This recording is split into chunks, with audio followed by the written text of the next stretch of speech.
¿Y tú qué haces espiando mi teléfono? Pues estaba ahí tirado en la cama. No tienes derecho, es mi intimidad. En realidad, ¿qué más da? Toma. Sí, porque te estás poniendo un poco tremendo de más, ¿no? Maje, abre la puerta. A man and a woman discover something in the park that terrifies them. Moments later, an officer named Bernie reports to Eva that they found a dead body. He isn't sure of the exact location or the state of the body, but Eva promises to be there in 20 minutes. Surprising, considering she has no idea where there even is. First, though, she has to deal with her daughter, who's just been expelled from school after nearly strangling another girl. After dropping her off at Sunsoul's, Eva heads to the crime scene. Upon arrival, she quickly concludes that it wasn't a robbery, unlike what the others suspect. Sure, the rearview mirror is broken, but that likely came from a struggle from outside, and robbers don't show up armed with chef's knives. The victim turns out to be Arturo, whose wife had already reported him missing. Eva is the one to break the harrowing news to his young widow, Maje, who's there with a coworker for support and completely unravels upon hearing it. Back at the station, Eva reviews the case with her team. Arturo and Maje had only been married for a year, and he worked at the highway maintenance center. His wallet was untouched, so they rule out robbery, but there's still the possibility of mistaken identity, drugs, love, or debt. Eva heads to forensics and learns that Arturo was stabbed 6 times. There are no defense wounds, suggesting he was blindsided, most likely by a strong man driven by pure rage. Meanwhile, Maje is being questioned at the station. So far, all she's mentioned is a dispute between her late husband and a construction worker over renovations in their apartment complex. How's she doing? Eva asks. You can imagine, Turi replies. A widow at 26, that's rough, but she seems pretty composed. If I had to guess, I'd say she's on more than one diazepam. Eva decides to speak with Maje personally after hearing about a coworker who might have been more than just that. The information came from Maje's friend, Sonia, who was the one to bring the matter to her attention. Eva finds Sonia waiting outside and takes a moment to speak with her. Sonia explains that Arturo was controlling and that Maje often had to lie just to get away for girls' time. Being a bit of a loose mouth, Sonia goes on to mention hookups. Maje had met a man named Daniel, someone she'd seen a few times 2 or 3 months earlier. Eva considers tapping calls between this mystery Daniel and Maje, but her boss dismisses the idea, saying there isn't enough evidence for that. He does, however, approve pulling call records between Arturo and Maje. When the team regroups, they've ruled out the coworker, the construction worker, and even the lawyer who lived in the same apartment complex as the couple. Bottom line, Arturo's biggest problem was the cheating widow. Maje has an alibi. She was supposedly working the night shift at the time of the murder. Remembering that the medical examiner said the stab wounds were likely inflicted by a strong man, Eva wonders if Daniel might be their culprit. Turi says the man is already on their radar, but Eva believes it's too early to tip him off. Eva later attends Arturo's funeral and watches Maje deliver a heartfelt eulogy. Midway through, a call comes in that Maje lied about the night shift. She wasn't working at the time of the murder. Turi downloads Arturo's phone data and finds a string of troubling messages between husband and wife. In them, Arturo confronts Maje about how distant they've become, and even accuses her of domestic abuse with her as the instigator. After the funeral, Maje moves back in with her parents. Eva pays her a visit, and the widow invites the detective up to her room. There, Maje brings up Daniel, already aware that Sonia has told on her. She admits she's been having an affair for months, but claims she didn't mention it earlier because she didn't think it had anything to do with Arturo's murder. She expresses guilt and worry over Arturo's family finding out. But what's more is that a month before the wedding, she'd cheated on Arturo with a different guy, and the shame was so much that they had to move. Arturo forgave her and things ended with Andrea, but now she's hoping her new lover can stay a secret so neither her parents or Arturo's have a heart attack. Eva assures her that things happen and she's only human. She doesn't scrutinize or make Maje feel like this revelation puts high on the suspect list. Instead, she calmly points out that at least now she knows that Maje lied about the night shift because she was Daniel the night of the murder. Maje was also involved with her coworker, adding to what's now a long line of lovers. From what she told Eva, though, Daniel didn't even know she was married. Eva returns to her superior, convinced she now has enough grounds to tap the widow's phone, believing Maje conspired with one of her lovers to get rid of her husband. Once the tap is approved, Maje's phone reveals a whirlwind of activity. Calls with her mother, a family friend, her best friend, someone from outside town, and her lover. Over 37 days, it's a roller coaster of grief, promiscuity, flirting, and partying. In one of those calls, Maje finally tells Daniel the truth that she was married and her husband was murdered. He's shocked, especially since they'd been moving steadily forward, even looking at apartments to buy together. He's broken, and all Maje can offer is a weak apology. For Eva, that's confirmation enough. Maje is guilty of conspiracy to murder. Now they just need to find the man who did the actual killing. Maje's now earned herself a nickname, the Black Widow. Bernie is convinced she's a nymphomaniac, but Eva isn't so sure. To her, Maje doesn't seem remorseful about collecting lovers. If anything, she appears to enjoy the attention she gets. Then why the hell did she get married? Bernie asks. Eva has an answer for that. Maje comes from a strict Christian background, one where death sounds better than divorce. That alone could have been all the motivation she needed to kill her husband rather than walk away. Bernie and Turi head out to check a new murder scene, while Eva and Sandra visit a school with facilities for special needs. They're driving back when Eva hears breaking news over the radio. There's been an altercation at the location Bernie and Turi went to, and one officer has been stabbed. Eva immediately tries calling Bernie, but his phone goes straight to voicemail. After the funeral rites, she attempts to take over the case, but the commissioner shuts her down. It's now been handed over to the organized crime unit, and he doesn't see why Eva is fighting so hard for it, especially since the suspect was shot dead after killing the officer. Still, Eva doesn't leave without having the last word. Bernie's replacement is a man named Javier. She tells the young man to take care of the desk, peeling off pictures of their team that's been taped to his computer. Back at home, she breaks down in tears, and her daughter joins her in bed to comfort her. 2 months later, Eva is back at the station when she receives an urgent call from Turi. Upstairs, they're tracking Mage's phone. She's on a call with one of her lovers, who sounds guilty about something that happened and says they should put some distance between them. Maje insists he's overreacting and starts to panic when he admits he's called the police. She begs him not to do anything stupid. He explains that the officer he spoke to is just a friend. The end of the call reveals she's talking to Salva, her co-worker. 1 year before the murder, Mai is taking her vows with her soon-to-be husband. At the reception, gossip about her cheating and Arturo's forgiveness circulates, and she has to step in to silence the chatter.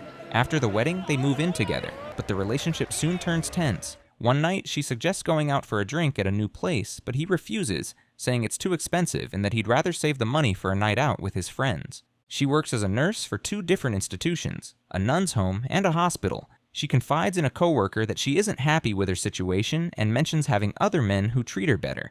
She then offers to spend the night at his place, but he turns her down, saying he already has plans. She shrugs and says he'll regret it because she was in a generous mood tonight. Later, she goes to a party with Sonia but gets a call from Andres asking where she is. Without missing a beat, she tells Sonia it's her husband, pretending he's the sort who'd storm in if she didn't go home. Moments later, she's with Andres, the man who thinks her husband is battling cancer, in intensive care. At her nephew's birthday party, Maje sneaks away to chat with Andres, telling him she's bored and wants to make an escape. Arturo interrupts to announce it's time to cut the cake, and she heads back, putting on a cheerful front. Later, at another party, she locks eyes with a stranger and they hit it off in the bathroom, ending up at his place. Morning light reveals a sleek apartment with a stunning view. The man introduces himself as Daniel and says she's too pretty to be single. Maybe that's about to change, she smirks. When she gets home, Arturo is waiting with questions. She lies her way through, visibly irritated even when he softens, saying he only missed her and wanted to surprise her. She stays cold until he finally leaves. Later at work, Daniel shows up unannounced too, but his surprise doesn't bother her at all. She even tells Sonia over the phone that he might be the one. He takes her to dinner and gifts her an expensive wine, along with lingerie. Back at his place, she takes a few pictures of herself in it before joining him in the bedroom. Arturo comes home, hoping to talk about spending more time together. Then Daniel's message comes in, and Arturo sees it. Questions follow fast. Maje turns defensive, and the argument escalates. He calls her a cheat and tells her to pack her things, but she snaps back that it's her apartment too. She paid for part of the renovation.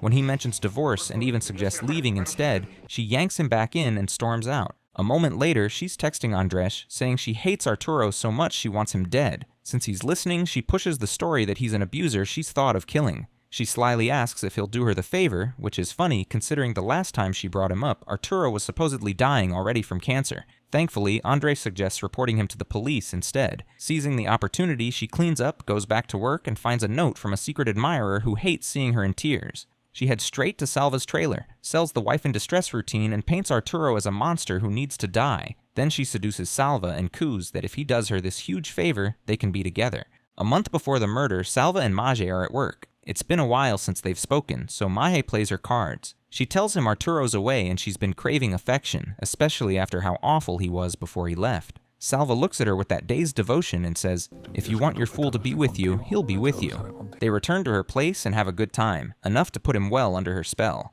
Over dinner, she turns the screws tighter, warning that if he doesn't act soon, he might lose her for good. Moments later, they're in the parking lot plotting how to make that happen. When Salva's not being emotionally blackmailed, he's helping his elderly mother, or being a dad to his young son. He shows a friend Maje's pictures, and the guy hesitates, saying she looks young enough to be his daughter.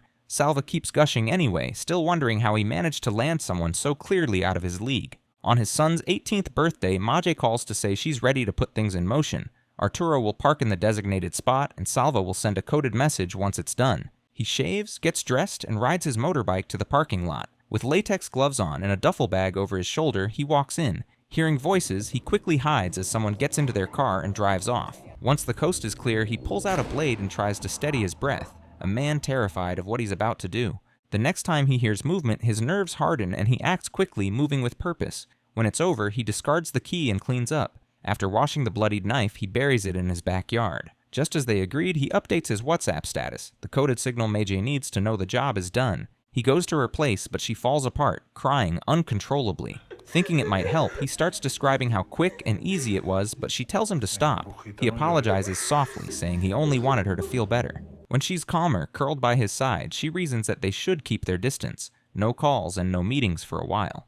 Salva, already a step ahead, brings out a prepaid phone they can use to talk. Technically, the police shouldn't be able to trace him to Arturo, and Maje has a solid alibi, but he insists they can't be too careful. She thanks him for saving her and seals it with a kiss before he leaves. Once the coast is clear, though, she texts Daniel, offering to spend the night with him. 2 months after the murder, Maje is back at work, grieving and deliberately keeping her distance from her husband's killer. Salva sneaks into the storage room to see her, but she's cold, reminding him that they agreed to stay apart. He tells her she's irresistible and that he misses her touch. Trying to get close, he mentions he's been attempting to switch shifts just to be near her, but nothing has worked. She pulls away, complaining that she's being pressured and that even claiming Arturo's pension has been a struggle. The apartment floor still needs repairs, and Salva offers to help. She hesitates, worried the police are still investigating, but he assures her that no one will suspect much of a colleague dropping by to lend a hand. Only then does she soften before she finally leaves. Salva goes to her house, fixes the floor, and picks up her groceries as well. He offers to stay the night if she wants, but she makes excuses, eventually saying she won't be able to make it at all. Still, she mentions there's something else she needs help with, and he's quick to listen. The people handling the pension have asked for some information, and she tells him to access her laptop. He expects her to tell him what to look for over the phone, but she suddenly grows tense and says she'll text him instead. He doesn't have to browse far before he sees messages from Daniel on her laptop that have him weak and in disbelief. He goes home and texts Maje, still acting like everything is fine. When she calls, he steps out to the balcony so his wife won't overhear. She's confused about why he's being cold and wants to know what she did wrong. He says it's nothing, that he only realized he was the one insisting on staying close when they should have been low-key. She says what happened is behind them and that they can move forward. She hasn't even thought about it, except now that he's brought it up. He carefully asks about what he saw on her laptop. She never mentioned Andres, but she claims she did. He brings up the trip with Daniel, and she says that's just the ad guy she's traveling with for work. That brings it back to the present in the investigation, where the police are listening to the recent call, getting all the evidence they need, delivered on a platter of gold. Salva mentions that he spoke to someone in the police, just a friend, to find out how much they know. The moment he says it, Maje panics and asks if they're investigating her. He tells her they know, and she insists they need to meet. He finally agrees to see her at Tape's Corner, uneasy but curious to know what his fate will be in all this. Eva sets out to reach Tape's Corner in time. Still, she needs to confirm who Salva's supposed friend in the police is. Turi thinks it's a bluff as their team is solid, but Eva doesn't want to take chances. She tells him to dig and find out if there's a mole among them. Not long after, Turi calls back. Salva's phone records are clean except for frequent long calls to a prepaid number. Who still uses a prepaid phone these days? Drug dealers, terrorists, and murderers. Eva and another officer head to the field and soon spot their targets. For now, they have no clearance to move in, so they keep their distance, taking photos alone. While Eva works on getting the necessary clearances to push the investigation further, Maje and Daniel are out looking at luxurious apartments they can buy together. She still answers Salva's calls on the prepaid phone, keeping his belief alive that they're still a couple. Eva is certain they have their man, someone so deep in it there's no doubt he's the one who killed Arturo. Victor, the victim's brother, calls asking for updates. Eva doesn't reveal who they suspect, but assures him they're close to the truth. Eva did this on purpose, sure that Victor will go tell Maje, and maybe that will cause her to slip. Maje goes to her late husband's family, hoping they can agree on selling the apartment she shared with him, but Victor turns her down. The investigation has to be closed first before anything else. She's aggravated, saying the police aren't even close, but Victor shocks her that they already have a name. Panicked, she steps out and tries to call Salva, but it goes to voicemail. Her mother spots her and orders her to stay for lunch. She decides to tell her mom the half-truth that an obsessed colleague from work is responsible for Arturo's death, but she had no part in it. The mom's comforting skills in return are terrible, telling her God sees it all and they'll all be judged. Salva gets back to her and they talk at length. He believes the cops have some other guy in custody, someone with a record and fits the profile of a killer. No one has questioned him or arrested him, so he should be fine. With the case supposedly closed, he assures her that they can both relax. He gives his blessing to be with Daniel and hopes they can enjoy the new year together, as what she needs now is stability. She says she loves him and they agree to see each other somewhere. The calls are still being taped and the officers have taken note of this new meeting. Liaising with a waiter, the officers hide another recorder in a napkin holder and set it on the table Salva and Maje are on. The place is crawling with cops as they wish each other Happy New Year. Eva is on top of the roof listening in. When she reports back to the commissioner, he agrees they have enough to arrest the two, but on the condition that the media is involved. Eva doesn't see how that's necessary, as that could easily lead to chaos, but orders are orders. All of a sudden, Salva disappears, abandoning his bike, and Eva decides they should go visit his mom in ICU, warning that they must be gentle as it's his mess, not hers. The woman is all alone, no sight of her son. Javier wonders if someone tipped him off, but Eva doubts it. Report says he's in the building with them, but Eva and Javier haven't spotted him yet. They eventually find him calmly having lunch in the hospital's restaurant, probably the most relaxed fugitive in Spain, and arrest him. Maje, meanwhile, is living her fairy tale life with Daniel, about to leave for work when several officers swoop in and arrest her. Salva plays defiant, sure the cops don't have the evidence they need to detain him. Maje, on the other hand, goes for the Widow in Distress Act, but Eva cuts her off. She's had enough. What she needs now is a confession, not a performance. She tells Maje her phone was tapped and lets Salva know that if he stays silent, Maje won't. She'll tell the story first and her version will stick. Salva still tries to protect her, insisting she wasn't involved and was just a friend, even though the love letters and texts prove otherwise. Maje admits she was involved with him, but adds that there wasn't a moment it didn't disgust her. After several rounds of questioning, Eva finally tells Salva the truth. Maje was never assaulted. It was all part of her plan to twist him around her finger and get what she wanted. If only he could see her now, ready to let him take the full blame. With the case wrapped up, Eva steps down from the homicide unit and moves to patrol duty. Till date, no other unit in Spain has matched the clearance rate of Valencia's homicide team. In the first few months of prison, Salva and Maje exchanged love letters. But when she started new relationships with other inmates and he found out, he changed his statement before trial. He was sentenced to 17 years for cooperating with the police. Hers was increased to 22, worsened by the fact that her victim was her husband. And that is how it ended. It's a wrap for this one. Keep watching for more. Don't forget to like and subscribe to our channel.